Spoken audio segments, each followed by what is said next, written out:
Tudo às claras chegando para vocês toda quinta-feira, respondendo perguntas que eu abro caixinha lá no Instagram toda quarta-feira e hoje muitos assuntos por aqui. Obviamente, nessa sexta-feira a gente tem sorteio das quartas de final da Liga dos Campeões, então muitas perguntas sobre isso, sobre PSG, sobre a eliminação da Inter. Inclusive, amanhã, pós-sorteio, tem vídeo novamente no canal analisando as quartas de final. Tem pergunta aqui também sobre gatinho. Fica no vídeo para descobrir que tipo de gatinho é esse. Muitas perguntas, obviamente, sobre futebol, Lautaro Martinez, dicas de turismo e muito mais por aí. Vem comigo.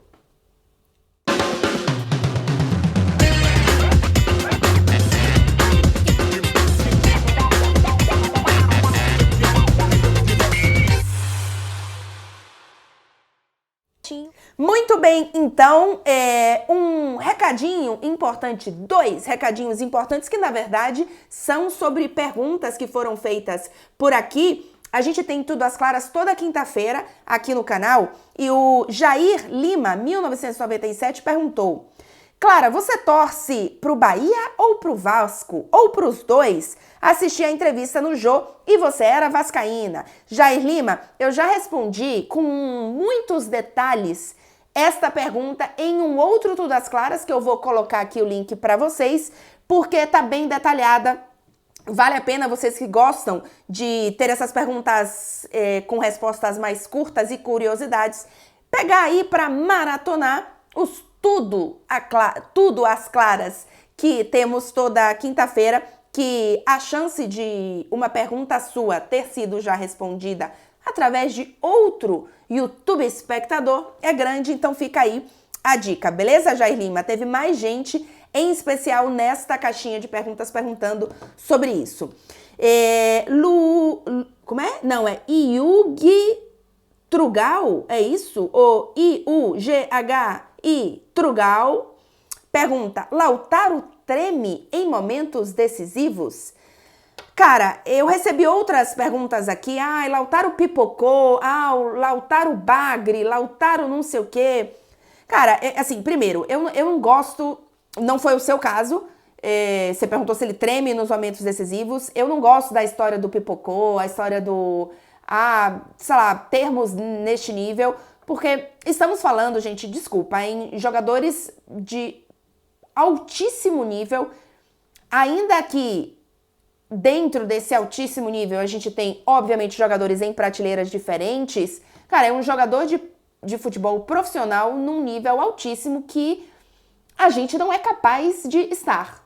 Então, eu não curto esse tipo de linguajar para qualquer profissão que seja, né? No caso específico do futebol, é esse um pouco usado aí. O que eu acho, Yugi Trugal, é que o Lautaro Martinez está num nível abaixo, por exemplo, de um Haaland.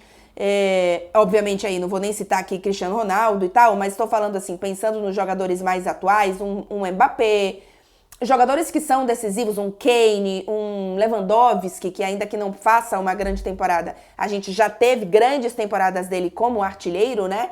E eu acho que o Lautaro Martinez está numa prateleira abaixo desses caras, ainda que nessa temporada ele faça uma grandíssima temporada na Internazionale. E se vocês pegarem vídeos um pouco mais antigos meus, vocês vão escutar eu falando, inclusive, que eu achava que o Lautaro Martinez era super valorizado quando se falava, por exemplo, num Lautaro Martinez indo para o Barcelona, né? Durante algum tempo existiu ali o interesse do Barcelona, ou especulações do Lautaro Martinez no Barcelona, e eu sempre achei um pouco super valorizado que um jogador como o Lautaro Martinez, por exemplo, fosse titular de um time brigando por título de Liga dos Campeões.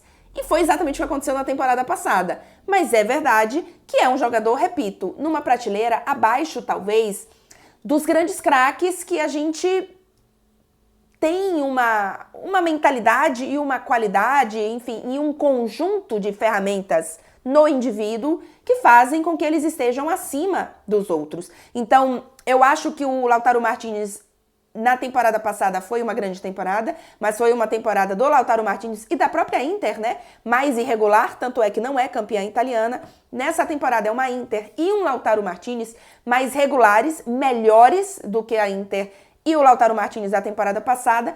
Mas eu acho que ele ainda não é um grande craque. E ainda não, eu acho que ele não se tornará um grande craque. Eu acho que ele é um muito bom jogador que em momentos decisivos, sim, falhou, mas a questão é que ele também falha em outros jogos. A diferença é que nos outros jogos não faz tanta diferença, ou são adversários mais fracos, ou são momentos mais tranquilos da temporada, enfim.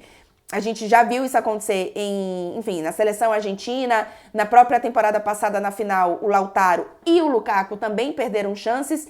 Nesse jogo, por exemplo, contra o Atlético de Madrid, até o pênalti, eu acho que ele tinha feito um bom jogo, ele tinha dado pelo menos 2 passes que deveriam ter sido gols e que foram perdidos por quem finalizou.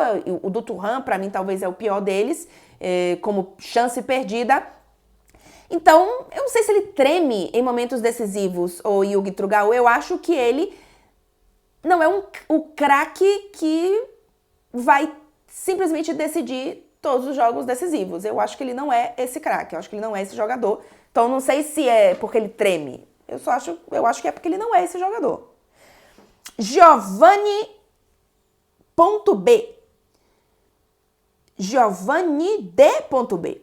Ficarei em Milão 4 dias, em maio. Alguma dica amiga do que fazer? Ou cidades próximas? Giovanni, eu imagino que você já tenha aí feito uma curadoria dos lugares turísticos, né? Então, a Galeria Vittorio Emanuele, a Catedral de Milão, o Castello Sforzesco, acho que é assim o nome, mas é um castelinho que fica no centro de Milão. Eu imagino que você já tenha feito essa curadoria desses lugares mais turísticos. Então, não vou te dar dicas em relação a isso. Eu não sou apaixonada por Milão, tá? Se você tem, Giovanni, interesse, por exemplo, em grandes marcas, em arquitetura, design, eu acho que você pode encontrar muitas coisas para fazer na cidade, de compras a museus mais focados nessas áreas. Eu, particularmente, não me interesso. Eu, por exemplo, nunca entrei numa loja de grife em Milão, nem em nenhum outro lugar, porque não é uma coisa que, enfim, que me chama, que eu gasto dinheiro. E muitas pessoas fazem um dia de compras ou um dia de passeio nas vitrines e coisas assim em Milão, que eu absolutamente não só não faria, como teria... Eu pagaria para não fazer algo nesse sentido. E não sou também uma pessoa muito ligada em design e arquitetura, que é uma cidade muito forte nisso também, caso você seja. Se não, eu acho 4 dias em Milão muito, tá? Repito, a depender do que você quer fazer, eu ficaria 2 ou 3 dias... E um 4º dia eu faria um bate-volta, ou eu iria, por exemplo, numa das noites eu iria para um lugar para não fazer um bate-volta e aproveitaria esse outro lugar no dia seguinte. Por exemplo, eu dou muito a sugestão aqui das pessoas visitarem Bolonha, que dá para ir de trem, eu não lembro agora exatamente quanto tempo é, talvez seja 1h30, entre 1 e 2 horas, não lembro exatamente, que é uma cidade deliciosa, um pouco diferente de outras cidades italianas. Ela tem uma arquitetura em uma parte um pouco medieval, tem uma parte bem mais italiana. Ela tem, quase toda a cidade tem um tom terroso, mais puxado para o vermelho, que deixa a cidade com um clima bonito. Além disso, se come maravilhosamente bem. É de lá, obviamente, o molho que a gente conhece como molho à bolonhesa, que para lá é o al ragu, né, que é o que a gente chama de molho à bolonhesa, o tradicional. Tem outros, né, al ragu, há outros modelos, mas quando você usa só o al ragu, é o tradicional al ragu à bolonhese. Então, fica essa dica para você, Giovanni. I2902S. Acho que quase sempre tu manda pergunta por aqui. Acha que a temporada da Inter vira decepcionante depois da eliminação? Digo pelo nível do time. Eu não acho que ela é decepcionante, eu acho que ela é frustrante. É difícil explicar um pouco a diferença dessas palavras, mas é que eu acho que a Inter foi bem assim, ela brigou, ela não caiu decepcionando. O Atlético de Madrid fez uma grande partida, tem vídeo no canal, inclusive, vídeo de ontem, maior especificamente sobre a eliminação da Inter de Milão. Então, eu entendo que ela Ela teve pontos decepcionantes, acho que o Thuram decepcionou na partida, o Lautaro decepcionou na cobrança de pênalti, mas é mais frustrante porque é um grande time, eu acho que é um time melhor do que o time da temporada passada, do que decepcionante, até porque a Inter vai ser campeã italiana e tudo leva a entender que esse era o grande objetivo da temporada dessa Internazionale, ainda que, claro, seria lindo avançar e, quem sabe, sonhar com o título da Liga dos Campeões. O Reicon.Luiz. Clara, como fica a vida dos correspondentes quando o time que vocês cobrem são eliminados? Reicon, depende. Porque o que acontece? A gente tem mais ou menos aí garantido, porque sempre depende de uma escala da TNT que entende que os jogos vale a pena ter um repórter nesse jogo, financeiramente, em termos de conteúdo, é uma decisão que não é nossa. Claro que os jogos na praça, obviamente, não tem aí uma decisão muito difícil a ser tomada, porque financeiramente não existe um gasto, mas para qualquer cobertura existe uma confirmação de que a gente vai fazer esse jogo, né? Então, tirando os nossos clubes, quando os nossos times, em especial o time que a gente cobre dia a dia, cai, geralmente existem jogos que precisam de reportagem e ou o time não tem um correspondente fixo, ou o correspondente, que seria mais lógico para aquele jogo, pode estar em outra partida. Então, por exemplo, na temporada passada eu já estava aqui em Paris na fase de mata-matas, mas o PSG caiu nas oitavas de final. E eu fui cobrindo os times italianos até a final. A gente não tinha, obviamente, mais uma correspondente na Itália. Eu era, até meses antes, a correspondente na Itália. E a TNT entendeu que eu tinha não só o conteúdo e o conhecimento do futebol italiano, mas, enfim, também merecia ali, de alguma forma, estar fazendo essa cobertura. Então, por exemplo, na temporada passada, o meu time caiu e eu fui até a final. Mas eu já tive também momentos no futebol italiano em que eu só fiz jogos até as oitavas de final ou até as quartas de final, porque ou não tinha time ou a TNT tomou decisões que outros repórteres estariam nas partidas. Eu fiz, por exemplo, teve uma temporada, as quartas de final, se eu não me engano, acho que foi quartas de final, entre Bayern de Munique e Villarreal. Por mais, o Arthur Quesada é o cara que se debruça mais no futebol alemão, mas ele não mora na Alemanha, né? Então, naquele momento, a TNT achou que... E pra falar a verdade, eu nem lembro se o Arthur talvez estivesse em outro jogo, tá? E com algum português, ou enfim, algum outro jogo, eu não lembro. Mas pra TNT entender que precisava de um repórter ali, eu estava disponível. Então, pode ser que a gente continue fazendo reportagens e pode ser que não aconteça. Depende de um conjunto de fatores. Até porque a gente é correspondente no país, mas, por exemplo, no melhor futebol do mundo, a gente comenta todos os times, né? Então, é um pouco por aí. JFR Silva.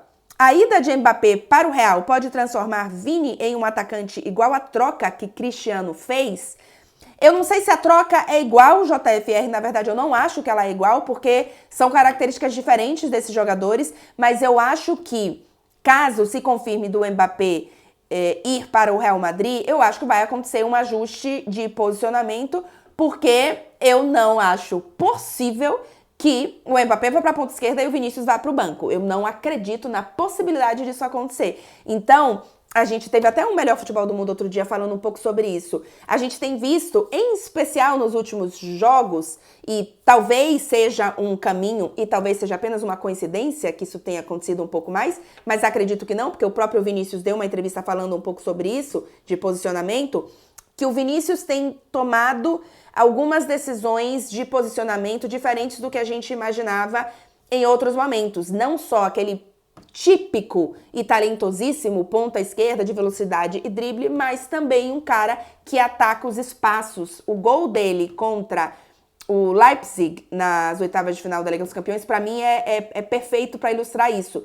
É um gol em que o Bellingham vem com a bola e que, tradicionalmente, se você imaginar o ponto esquerda, o Bellingham abriria para a esquerda para o Vinícius receber a bola, tentar driblar para entrar na área vindo justamente da ponta esquerda.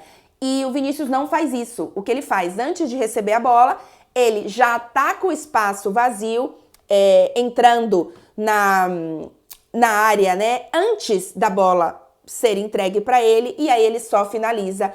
Um gol bem diferente do que a gente imagina normalmente dos gols tradicionais, dos lances tradicionais do Vini Júnior. E, por exemplo, eu acho que é um lance em que o Mbappé poderia facilmente ser esse cara fazendo essa troca com ele. Então, eu entendo que vai existir uma adaptação, mas eu não acredito num Vinícius Júnior, por exemplo, virando um falso 9. Eu acho que, e o Mbappé já faz isso um pouco aqui no PSG, com o Luiz Henrique em especial, já faz um ataque mais móvel, e eu acho que o Vinícius vai entrar nesse processo junto com o Mbappé. Gá Fernandes, que é Gá Fernandes. Bom dia, fiquei impressionado no vídeo da semana passada você falar que o meio da Inter é o melhor do mundo, sendo que acho do Real e do City muito superiores em tudo. Parabéns pelo trabalho. Gá, eu vou falar a verdade pra vocês. Eu não voltei pra assistir exatamente o que eu falei no vídeo, mas do que eu me lembro, não foi isso que eu falei. O que eu falei é que o time da Inter, incluindo o meio, é um time mais confiável, porque até o jogo contra o Atlético de Madrid vinha de 13 vitórias consecutivas e era um time que tinha apenas uma derrota na temporada. Então, eu entendo que esse time, como coletivo, ele é mais confiável e, portanto, talvez melhor do que o City, mas ele não é melhor em qualidade. O meio-campo do City tem mais qualidade do que o da Inter. Mas eu acho que como confiança de time, o que eu falo confiança? A chance da Inter fazer um jogo ruim e perder era muito pequena, ainda é muito pequena nessa temporada pelo que mostrou. E eu acho que o meio-campo do City, até porque, enfim, teve um De Bruyne, por exemplo, lesionado, teve mais mudanças, foi um meio-campo em termos de atuação mais irregular do que o meio-campo da Inter. Mas o meio-campo do City é melhor, hein, em termos de qualidade, tá? O H. Pedro Santos, _P. Clarinha, diria que Bastoni é um dos melhores na posição?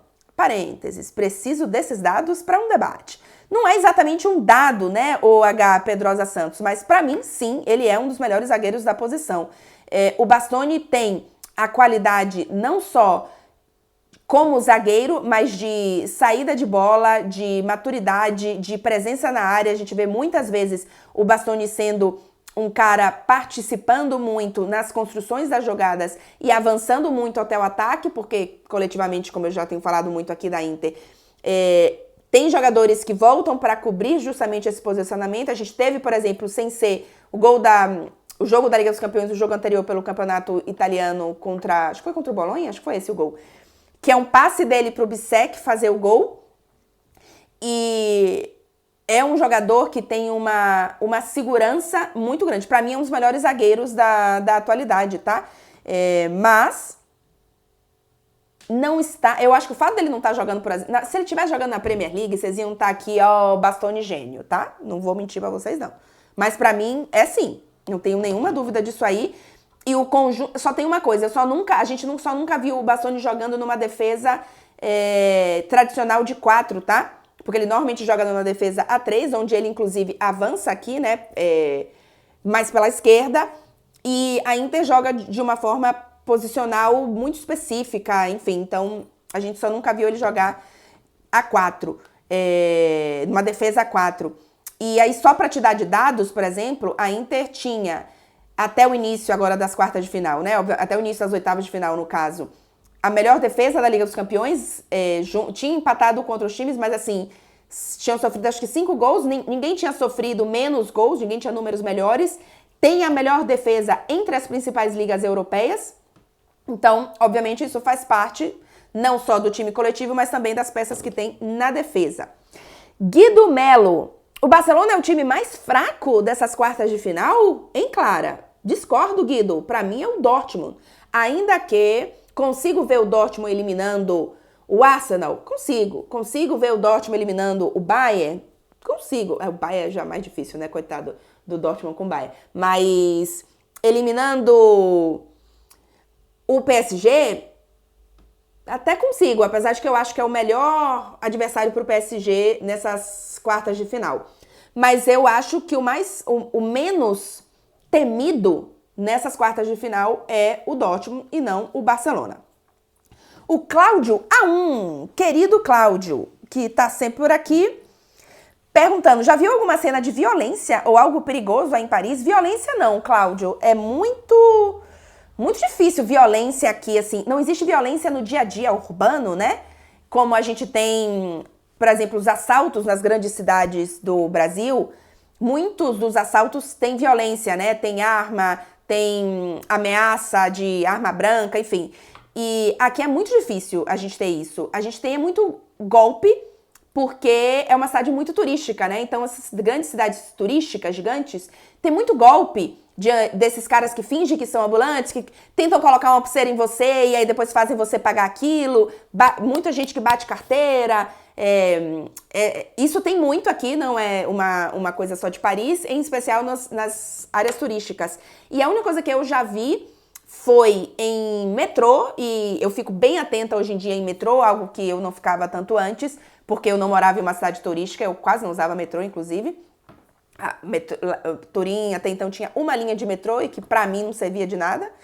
E eu já vi muitos casos e vi uma vez isso em momentos em que o trem tá muito cheio, quando tá todo mundo já dentro do trem e aí tem uma pessoa, tipo assim, na porta do metrô lotado, no celular, alguém que tá na plataforma, na hora que as portas começam a se fechar, o cara puxa o seu celular, isso eu vi, o cara puxa o celular ou alguma coisa e sai correndo. E aí a porta fecha, você tá dentro do metrô e você não tem o que fazer. Eu já vi um cara puxando um colar de uma menina. Eu achei, inclusive, porque eu tava bem perto e eu tava no celular. E a menina, se eu não me engano, ela tava aqui do meu lado, ela também tava no celular. Eu acho que ele tentou pegar o celular dela, porque ele foi mais pro lado dela, e pegou a corrente. Mas assim, se ele tivesse, talvez, tido a intenção de pegar o meu celular, o celular dela, talvez ele tivesse conseguido também, viu? Também não, né? Teria feito a escolha pelo celular e não pela corrente. Mas enfim, puxou a corrente dela e saiu correndo, as portas se fecharam. Depois desse dia, eu nunca mais abri celular com o metrô cheio, se eu estiver perto da porta. Só se eu estiver sentada, longe, enfim. E eu fico bem mais atenta depois desse dia, porque eu geralmente sou bem banda voa pra essas coisas. E foi a única coisa que eu já vi. Larissa Araújo. Adorei a pergunta da Larissa. Clara, qual superpoder faria total diferença na vida de um jornalista? Saudade dos dates com Beckler. Larissa, eu e Beckler, a gente tá com a agenda tão corrida e tão apertada que mesmo quando a gente se encontra, eu estava em Barcelona até ontem, né? Na verdade, até hoje de manhã, a gente não conseguiu fazer date com Beckler mais. Mas enfim, o quadro ainda existe, tá? Em breve, assim que a gente conseguir, essa reta final de temporada é mais complicada, a gente volta por aqui. Eu acho que o superpoder que faria diferença seria a invisibilidade, né? Porque imagina, antes de um jogo grande, você entrar no vestiário dos caras. Bom, você ia ver, eu particularmente, especialmente para uma pessoa casada que não está interessada em ver o menu, seria um pouco complicado. Mas, enfim, você teria que ver essas coisas aí também. Mas, cara, daria para ver o discurso, a conversa dos caras, negociação, o que eu ia virar aqui de Fabrício Romano, nossa senhora, que era só estar presente nesses lugares, não só quando tivesse a negociação, mas, por exemplo, o Mbappé tá ali no celular, eu tô aqui invisível lendo o que ele tá escrevendo no celular dele. Atenção, a privacidade seria totalmente violada? Sim, mas eu ia tentar pegar apenas a parte jornalística que me interessasse, mas acho que sem dúvida, tô brincando aqui, mas obviamente seria talvez o que mais facilitasse para a vida jornalística. Se eu pudesse escolher um superpoder, o meu superpoder seria o teletransporte, tá? Eu gostaria de estar em qualquer lugar do mundo apenas fazendo assim. Então, se eu pudesse escolher um, para mim seria o teletransporte, estaria acima da invisibilidade que ajudaria no meu trabalho. C. Samuel Pereira, você acredita que a Champions existe o coração além de futebol e que a torcida e o estádio conta? C. Samuel Pereira, não só na Champions, no futebol, não tenho nenhuma dúvida.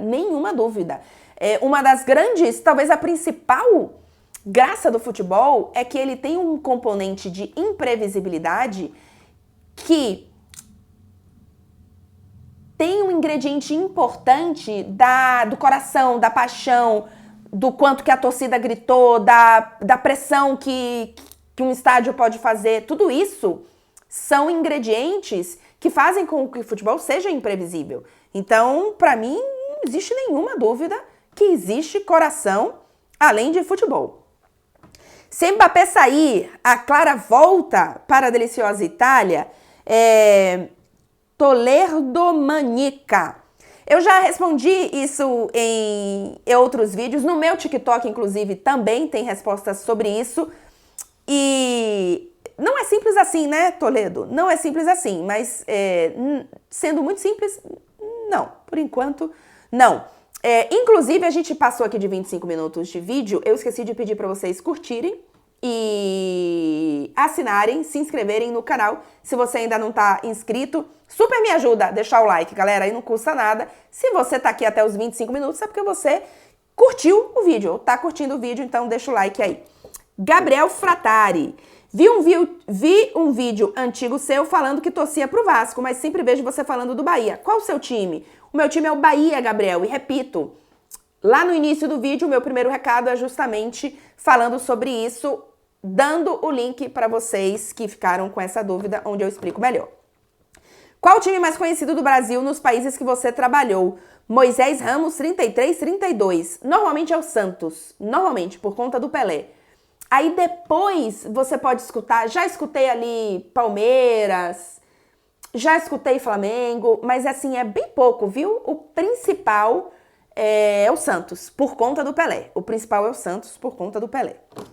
Juninho, ouvi uma vez que você e o Marcelo teriam um gatinho, um gato. Ele moraria na França ou Espanha? Juninho, a gente quer ter mais de um gato, inclusive, mas por enquanto a gente não tem como ter um gato, porque justamente como moramos em lugares diferentes e sozinhos, cada um, né, na sua casa, na maior parte do tempo, a gente não tem como ter um animal de estimação, porque a gente viaja muito, não daria para ficar levando esse gato para lá e para cá. Então, até o momento em que a gente tenha ou uma rede de apoio, o que aqui não acontece, né? Porque nem eu sou de Paris, da França, não tenho família aqui, nem o Marcelo em Barcelona, ou a gente more no mesmo lugar e a gente tenha uma vida em que a gente tenha na maior parte do tempo alguém em casa, mesmo que um viaje sempre, ou que as viagens não sejam juntas, né, assim, aí a gente pretende ter mais de um gatinho, mas por enquanto não dá pra ter. Perdão. Qual é o adversário menos pior para o PSG nas quartas de final, tirando o Borussia? Essa é a grande questão. Já respondi que lá atrás, pra mim, o Borussia seria o adversário melhor para o PSG. Já venceu o Borussia na temporada, não perdeu pro Borussia na temporada, né? Estiveram na fase de grupos juntos. O primeiro jogo, o PSG venceu em casa por 2-0, depois empatou lá por 1-1. Foi o único time, inclusive, que conseguiu marcar um gol no Borussia Dortmund jogando no Signal Iduna Park. Então, pra mim, seria o Borussia o melhor. O segundo, caramba, assim, se o PSG faz o jogo em termos de grande atuação que fez contra a Real Sociedad, eu acho que dá pra passar diante do Barcelona, eu acho que dá pra passar diante do Atlético de Madrid, acho que dá pra passar diante do Bayern de Munique, jogando daquele jeito, né, obviamente. Mas não seria favorito e não me surpreenderia se perdesse. Então, eu acho que esses três, eles estão mais ou menos no mesmo bolo de dificuldade, o que não significa que é fácil.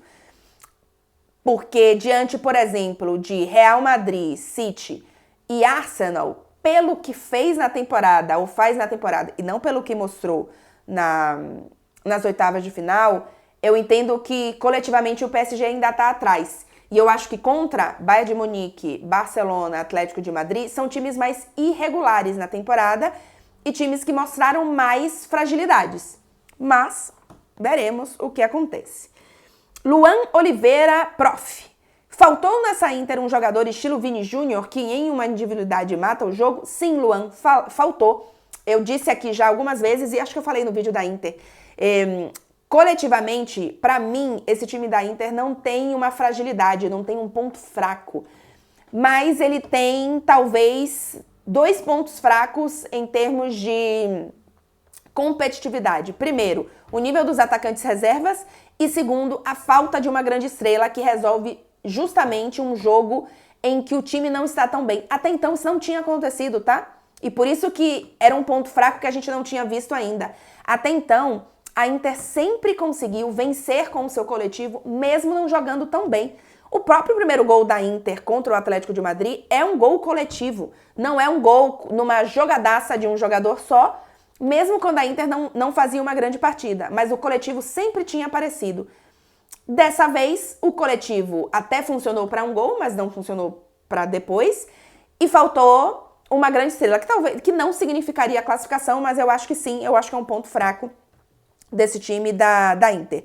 O Robson Gomes pergunta: notei só agora que você usa óculos. Miopia? Quantos graus? Sou fã. Robson, eu tenho miopia, sim. Miopia, pra quem não sabe, é pra quem tem dificuldade pra ver de longe, né? Então, por exemplo, minha mão aqui jamais... Bom, jamais, tô ficando velha, então pode ser que sim. Mas eu não tenho dificuldade de ver coisas perto de mim.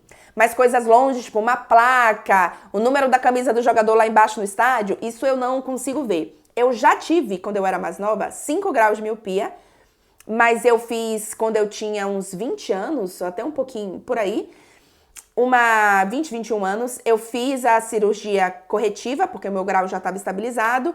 Eu passei muitos anos com a miopia zerada, e aí tem, o quê? Alguns anos, já desde que eu tô aqui, então tem mais de 7 anos, que ela voltou um pouquinho. Eu tenho 1,25 num olho, 1,75 no outro olho, aparentemente está estabilizada aí. Então, no dia a dia, em casa, saí pra ir no mercado, fui na academia, fui correr, fui num restaurante e tal, eu não uso nem óculos nem lente. Nos dias de jogo, de cobertura, os dias que eu quero, por exemplo, vou dirigir, eu quero ver coisas mais de longe, não quero perder paisagem e tal, porque, repito, é pra longe, né, que eu não vejo. Aí eu coloco normalmente lente, porque eu vou entrar no ar e tal, óculos, enfim. Mas eu uso óculos, por exemplo, aqui pra ver a televisão mais de longe, se eu for no cinema, e aí, enfim. Hoje, e outra coisa, de vez em quando, agora que esse óculos é novo e eu gosto muito dele, às vezes quando eu não tô tão maquiada, quando eu tô com um pouco de preguiça de arrumar mais o rosto, aí eu coloco o óculos que dá um tchan e esconde que eu não tô tão maquiada. Deixa eu ver. Temos ainda aqui algumas perguntas, hein? Flávio.filho. Adorei sua pergunta, Flávio. Jogo que mais gostou de cobrir que ninguém espera. Eu já falei aqui diversos jogos inesquecíveis, né? Falei da final da Champions de 2017, a semifinal Inter e Milan na temporada passada na Liga dos Campeões. Mas são grandes jogos que eu queria muito fazer a cobertura. E que foram inesquecíveis e que estão dentro dos jogos que eu mais gostei de cobrir. Mas dos que ninguém espera, são jogos mais alternativos, né? E que não necessariamente foram grandes jogos. Vou citar 2 aqui. Eu fiz há alguns anos, numa pré-Champions, né? Bate Borisov e PSV. Um jogo em Borisov, na Bielorrússia, que é pertinho de Minsk, né? Onde eu fiquei hospedada, inclusive. E é um estádio incrível, é um estádio super diferente. Ele assim, ele tem como se fosse uma casca de metal, mas ele é todo furado, com bolinhas mesmo, assim. Então ele parece, sei lá, um cogumelo, e ele é no meio de uma floresta. Então, assim, foi um dos lugares mais incríveis que eu já fiz cobertura. Eu jamais iria na Bielorrússia se não fosse a trabalho. Então, pra mim, foi, assim, espetacular. E outro que eu adorei fazer a cobertura foi Lokomotiv Moscou e Juventus, em Moscou, porque eu tinha muita... Eu conheci só Moscou na Rússia, mas eu tinha muita vontade de conhecer. E, obviamente, indo a trabalho para fazer um jogo, uma cobertura que eu jamais iria para Moscou assistir um jogo da Lokomotiv Moscou, também foi bem legal e matou a minha vontade um pouco de conhecer a Rússia. PH Oliveira 10. Oi, Clara, qual o seu processo criativo para fazer seus vídeos e comentários? PH Oliveira depende muito. Tem uns que é totalmente no freestyle, mas em geral, quando tem vídeos Esse aqui, por exemplo, eu não anotei absolutamente nada de nada. Só selecionei as perguntas. Mas, por exemplo, o vídeo de ontem contra a Inter. Durante o jogo, eu anotei alguns pontos que eu queria tocar, que eu sabia que eu ia querer tocar no vídeo. Então, só coloquei ali como temas, né? Então, se vocês assistiram o vídeo de ontem, por exemplo, eu tava com o celular com um bloco de notas aberto, com alguns temas que eu queria tocar. Quando são vídeos mais frios, por exemplo, o Bolonha de Thiago Motta.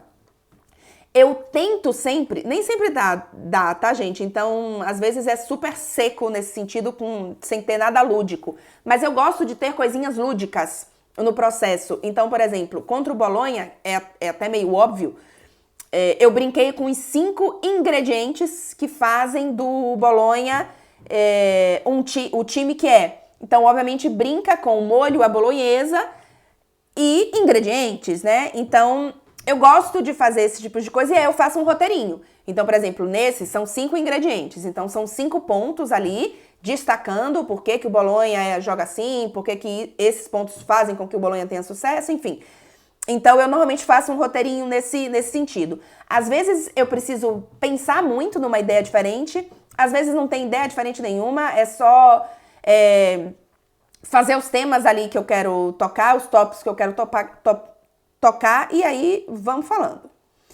O que acha de levar a gata no museu? Pergunta Arruda Iago 14. Ô, Arruda Iago 14, se ela gosta de museu e você gosta de museu, eu acho ótimo. Escolhe um museu pequeno para não ser cansativo. Vai ter, se vocês gostam, né? Vai ter ali uma conversa gostosa sobre arte. O que você achou desse quadro? Não me vem com as brincadeiras do pinto, tá? Pelo amor de Deus. Nossa, que horror, não era pra falar isso na hora da brincadeira da pintura. Gente, que horror lá ele. E um museu mais curto, dá pra, por exemplo, depois do museu, tomar um café enquanto conversa. Se vocês tiverem idade, gostarem, um happy hourzinho, um drink depois do museu, eu curto, viu? Eu curto. Júnior Marcon. Tirando a comida, qual sua maior saudade da Itália? Júnior, eu não consigo falar da saudade da Itália em geral como moradia, além da comida, porque eu só morei em uma cidade. Então eu consigo dizer a saudade que eu sinto de Turim, tá? Eu sinto saudade da tranquilidade e da falta de problemas. Porque Paris é uma cidade gigante e, como toda cidade gigante, tem grandes problemas. Então, eu falei aqui, por exemplo, desse tipo de golpe em lugares turísticos. É uma cidade absolutamente turística, gigante, a cidade mais visitada do mundo. Então, tem muito turista nos lugares. Então, pra você curtir a cidade, tipo, eu adoro a área da Notre Dame. Cara, tá sempre lotada, e tá sempre lotada, assim, não é porque tá lotada, porque tem gente andando pra lá e pra cá só. É muita gente tirando foto, é muita gente sem saber pra onde ir, porque turista não sabe pra onde ir, né? O turista precisa olhar o mapa, o turista ele tá perdido nas cidades, né? Então, é muita gente desorientada. Então, isso me incomoda de cidade cheia, de cidade grande. Às vezes você quer tomar um café num lugar tranquilo e, cara, é difícil achar um lugar tranquilo, sabe? Então, Turim não tinha esse problema. Outra coisa de Turim que aqui eu sinto muito é que aqui tem muito trânsito, eu preciso pegar Uber pra ir pro aeroporto, pra ir no centro de treinamento do PSG. Cara, tá sempre trânsito, é chato, as distâncias são longas e elas ficam ainda mais longas por conta de trânsito, então isso também me incomoda.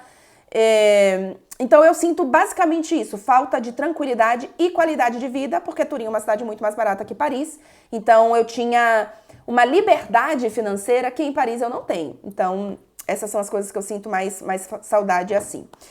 Última página aqui de perguntas. O Vinícius.mise fez uma pergunta parecida lá com o outro amigo, que eu já esqueci o nome. Se eu e o Marcelo adotaríamos um gatinha. Sim, mas estamos com esse problema aí de logística. Um dia a gente espera resolver. Inclusive ontem ou anteontem a gente estava brincando sobre o nome dos nossos gatinhos. E a Sara Nunes, 099, para finalizar a pergunta. De acordo com os times que sobraram, o PSG tem chance de chegar à final da Champions? Sara Nunes, tirando o Dortmund, e que mesmo assim né? Não vou me surpreender aqui. Só tem pauleira. Então, eu acho que tem chance? Tem. É Liga dos Campeões. Pra mim, tem um dos melhores jogadores do mundo, que é o Mbappé. Fez uma grande eliminatória contra a Real Sociedad nas oitavas de final. Tem um grande técnico, tem jogadores com potencial. Então, eu acho que tem chance. Mas tem chances menores do que o City, do que o Real Madrid, talvez do que Arsenal. O Arsenal tem uma regularidade na Premier League, que é um campeonato muito mais difícil do que o francês, que credencia o Arsenal a estar na briga. Mas a gente precisa lembrar que é um Arsenal que há anos não joga a Liga dos Campeões e que fez umas oitavas de final muito ruim. Então, depende do chaveamento e é justamente o que a gente vai ver amanhã. Se o PSG, por exemplo, pega um Dortmund nas quartas de final, eu acho que ele é favorito para estar nas semifinais. E se nas semifinais pega, por exemplo, um Bayern de Munique que eliminou o Atlético de Madrid e o Bayern de Munique faz um desses jogos horríveis que fez várias vezes durante a temporada, eu acho que pode sim chegar na final. Mas repito, a depender do chaveamento, isso muda muito. E eu acho que, de qualquer forma, já tem menos chances de chegar, em especial do que City e Real Madrid, que, para mim, estão numa prateleira acima de todos os outros, que aí podem estar um pouco mais parecidos, um pouco mais nivelados. É isso, gente. Tudo às claras encerrando por aqui. 40 minutinhos de vídeo para vocês. Antes de sair, deixa o like aqui, não esquece. Confere se está inscrito no canal. Muita gente assiste os vídeos e esquece de se inscrever no canal. E nessa sexta-feira tem mais vídeo após o sorteio, analisando para vocês. Lembrando que também teremos episódio ao vivo do Atrás do Gol podcast, analisando as quartas de final da Liga dos Campeões junto com a Tati. Se você ainda não segue, não está inscrito, não conhece o Atrás do Gol podcast, é um podcast com apenas histórias de bastidores e aleatoriedades comigo e com Tati Mantovani, maravilhosa correspondente lá em Madrid. É isso, gente. Até o próximo vídeo. Beijos. Ansiosa pelo sorteio.